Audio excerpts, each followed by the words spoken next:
My wife's sex tape played on a 40-foot screen at the local drive-in.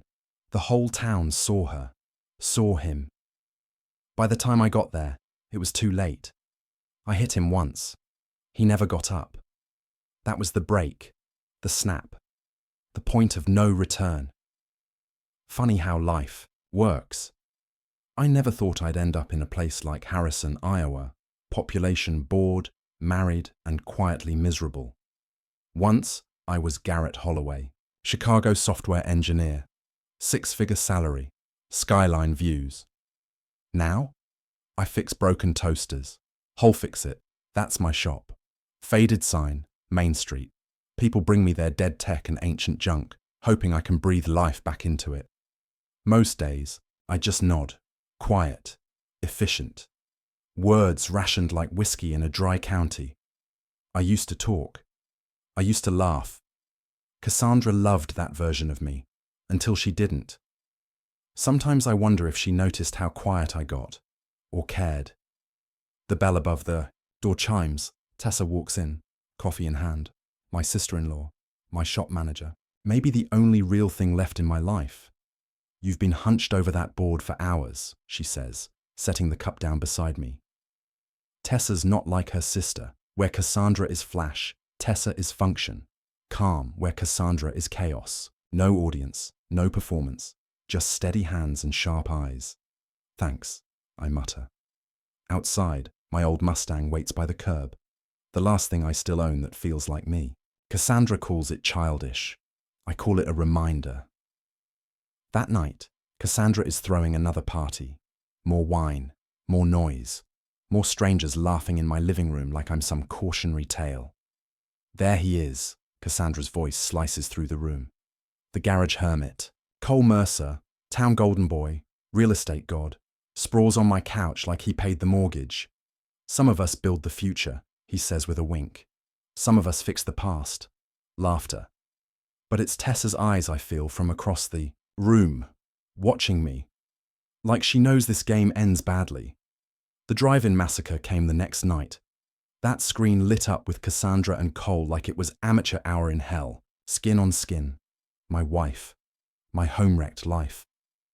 I swung, caught him clean, dropped him harder than I thought I could.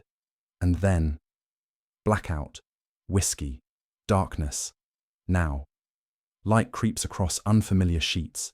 The ache in my head competes only with the hollow in my chest. Not Cassandra's perfume beside me. No, cigarettes, rain, skin. Tessa. My stomach flips. She sits up slowly, lights a cigarette like we've done this 1,000 times. We slept together, she says calmly. Not just once. No shame, no regret. And me. I can't even lie to myself about it. I sit there, wrecked, quiet, lost. You don't deserve what she did to you, Tessa says, then softer. But you forgot who you are, long before last night. Later, in her bathroom, I stare at the stranger in the mirror. Bloodshot, worn, but not gone. Not yet. When I come out, she hands me black coffee and an old toothbrush in a paper wrapper. You saved that dumb cat from Mrs. Harrington's mower, she says, smiling faintly. First time I realized I loved you. My laugh is bitter. Not sure I'm worth loving, Tessa. She doesn't flinch. You're worth remembering. I don't know what happens next. I just know for the first time in years. I want to find out. Nothing's perfect. Maybe that's why this place, and her, made it easier to breathe. I wasn't ready for what came next. Up. Tessa yanked my blanket off at 5:30 a.m. sharp. We're running. I don't run. I groaned into my pillow. You do now. 2 miles. Every morning. No negotiations. She stood there, running shorts, old t-shirt, hands on hips, looking, like she'd drag me out herself. Somehow I found my feet moving. That became the rhythm. Brutal morning runs. Breakfasts I barely recognized. Smoothies that tasted like regret. Black coffee without sugar. Clean food that didn't come from a box or bottle. Beer? Banned. I'm not some rehab project. I told her on day 3, eyeing the swamp-colored smoothie. You're right, she said calmly. You're your own rehab. I'm just the drill sergeant. By the end of the week, I started sleeping better. The mental fog I thought was just middle age. It wasn't. It was decay, and it was lifting. Then came the Mustang. You've let this thing rot long enough, Tessa said, tossing me the keys one night. If you can't find yourself yet, start with this. The '67 Mustang, the only thing I'd refused to leave behind when I left Chicago. Cassandra hated it, called it an eyesore. Funny how it became a perfect mirror of me. We pushed it into Tessa's garage. Night after night, we tore it down. Rust, engine, frame. My hands remembered what my mind had buried. The work was simple, honest, real. When she counted my squats by kissing my cheek for every rep, I didn't flinch. When she sat behind me one night, razor in hand, offering to clean up my beard, I closed my eyes and let her. Hold still, she whispered, warm against my ear, the blade steady at my jaw. Nobody had taken care of me like that. Not in years, maybe not ever. People noticed. Clean shirts, straight spine, eye contact. At Duke's Diner, Bill Thompson clapped my shoulder. Good to see you still being you. Garrett, still being me. It stuck with me longer than I expected. One late night, working on the Mustang, I told her something I hadn't said out loud in years. She used to call me her country mechanic, like it was a joke. My voice was quiet. Eventually, I believed it. Tessa didn't rush to fill the silence. No pity, just truth. No one gets to tell you who you are unless you hand them the pen, she said simply. And for the first time, I realized I had. Later, scrubbing the Mustang's frame, she told me about nearly drowning as a kid. Willow Creek, behind the old church, summer storm, the current pulled me off the bridge. Something sparked in my mind, a flash of water, a small hand, my own arm reaching down. Was I there? I asked slowly. She smiled, mysterious. Maybe. That night I dreamed of water, but not of Cassandra. The next afternoon, Tessa climbed into the freshly rebuilt Mustang. Come on, I want to show you something. We drove to the edge of town, behind the old church, to the creek. This is where we played as kids, she said softly. Cassandra and me. I stood at the water's edge. Something about the sound, the sunlight, it pulled at me. She led me to a rock carved with rough letters, Tessa, 1997, and then it hit me, screaming, thrashing water. Me, jumping without thinking, pulling a soaked little girl from the current. I pulled you out of this creek, I whispered. She nodded. First time you ever came to Harrison, 4th of July. You didn't even hesitate. But I remembered something else too. Cassandra, on the bank, angry about my ruined clothes. Not relief, not gratitude, annoyance. Tessa traced the carving. I did this after, not just because you saved me, but because that's the day I decided the kind of man I wanted to love someday. My throat tightened. No slick words, no charm left, just truth. That night, reality broke through like bad weather. 15 missed calls, voicemails. Cassandra's voice in my ear like a ghost from another life. It was a mistake, Garrett. Please, 20 years has to mean something. The next morning, flowers arrived at the shop. Roses.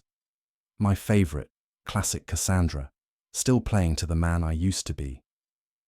Cassandra lingered at the door, hand on the frame like muscle memory refused to let go. She hesitated. I did love you, you know, in my way. I didn't flinch, didn't look away.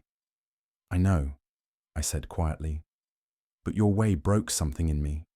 I'm only just now learning how to fix. She nodded once. Small, final. The kind of gesture that didn't ask for forgiveness, just acknowledged the ruin left behind. Then she was gone. The bell over the door gave a hollow, almost reluctant chime behind her. For a long moment, I just stood there, listening to the silence she left like residue in the air. Then I turned back to the radio I'd been repairing. No rush, no anger. Just steady hands reconnecting wires loosened over time. Like me, this old machine didn't need to be replaced. It just needed someone patient enough to remember how all its scattered pieces fit back together. Outside, Tessa was gone too. Vanished into the quiet with the kind of grace that didn't demand attention. She knew I needed this space, to stand here, alone, stripped of every role I used to hide behind. Not Cassandra's husband, not Tessa's lover, just Garrett Holloway, a man slowly remembering his own worth. 3 days after Cassandra left town, for good, I drove back to our house, though the word felt foreign now, like saying home in a language that no longer belonged to me. The key turned easily enough. Muscle memory again. But stepping inside felt like walking into a stranger's life. Everything was exactly where I'd left it, and yet nothing felt like mine. I wandered through those immaculate rooms like a ghost, the kitchen where I'd cooked alone, the living room where I'd disappeared in plain sight, the bedroom where silence had become a second skin. Beautiful house, expensive, perfect, soulless. It hit me then. I'd never really lived here. I'd existed. I'd adapted. But I hadn't belonged. Not to this life. Not to her world. Not really. Upstairs, I packed without sentiment. Just what I needed. Nothing curated by Cassandra. Nothing chosen for show. Slacks, shirts, costumes for a role I didn't care to audition for anymore. But the garage, that was different. That space had always been mine. I cleaned it slowly, deliberately. Tools wiped down, benches cleared, dust swept away like an exorcism. And in the bottom drawer of an old metal cabinet, a photo. Me. 24, lean, grease-stained, standing beside an engine I'd rebuilt like it was sacred. But it wasn't the engine I stared at.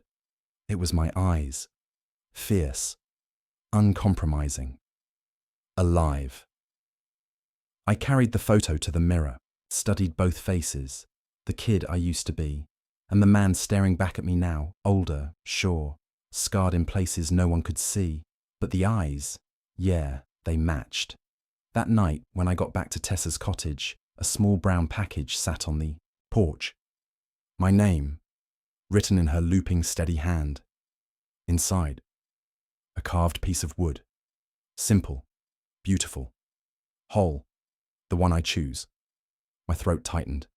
Beneath it, a hand-drawn map. Arrows, notes, stars. From Harrison to a quiet neighborhood.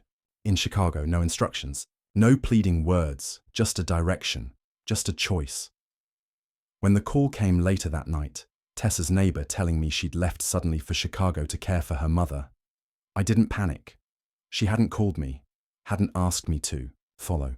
She didn't need to. She'd left the door open. The next morning I packed a bag, left my shop keys with Danny.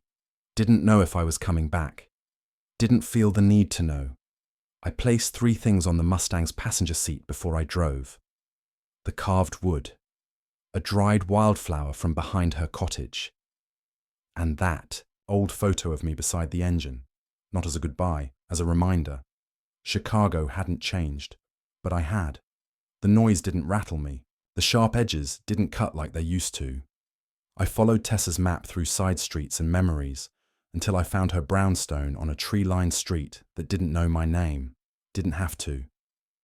Before I could knock, the door opened. There she was.